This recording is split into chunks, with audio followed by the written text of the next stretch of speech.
Okay, here I caught it. Okay, pretty good, right? So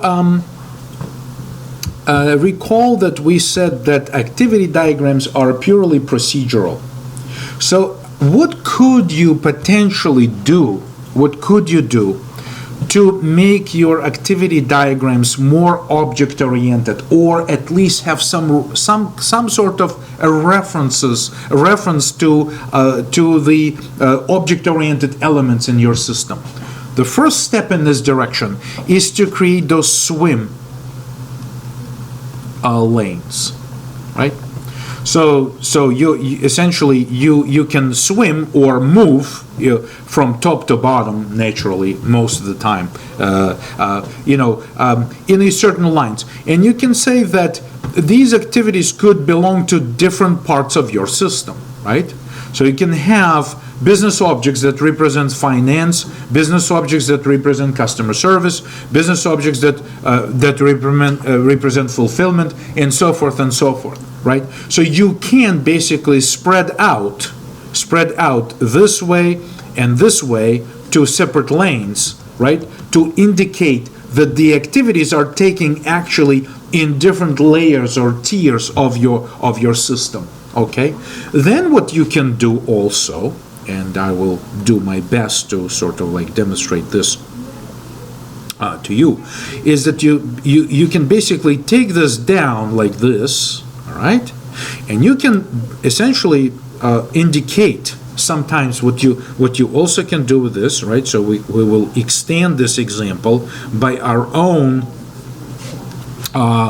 thing, is that you can show that maybe there are multiple activities that are taking place over here, right?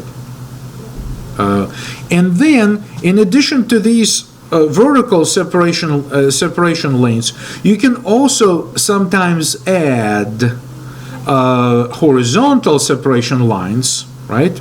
And perhaps we can add this to look more like a grid. Okay? And there, and I'll use different color, right? So over here you can say this is, I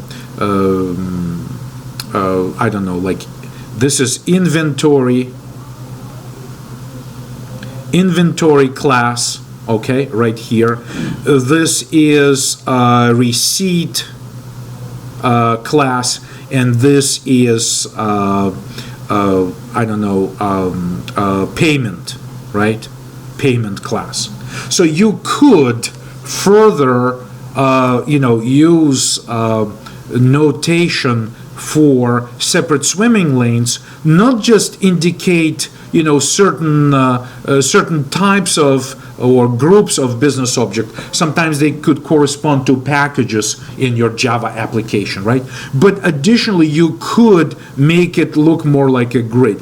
But wouldn't you agree that this looks really kind of messy unless you really think about too many of implementation details? This again can quickly become very confusing to specific user audiences and things like that. So don't overdo it, but just wanted to show you that this is yet another possibility that you can have with activity diagrams, right? So if you essentially, I think that if you try Googling activity diagrams, you may see examples, in Google Images, for instance, if you search for them, which will be separated into a grid, right? So typically, if you see an activity diagram like a grid type activity diagram, right?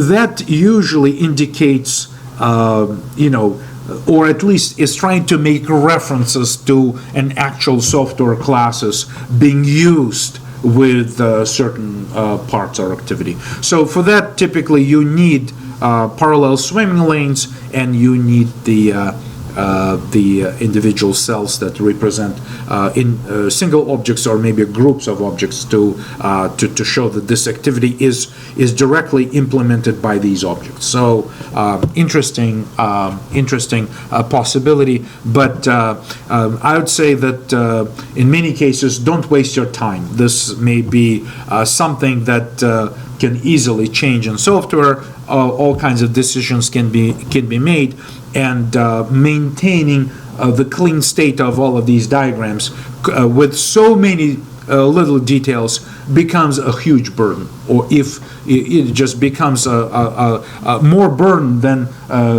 making changes in software. Just hard to maintain and keep them up to date. Just be aware of it, because activity diagrams usually not very possible to reverse engineer from software. They're done manually, and therefore they have to be updated manually. So that's the difficulty with those things. So again, essentially going through every single slide here and reading this information is a bit of a of an overkill, and it's just too boring. But you can read this information. So I gave you an idea where this swim lane idea becomes more effective perhaps, and where even more grid-like stuff can be used.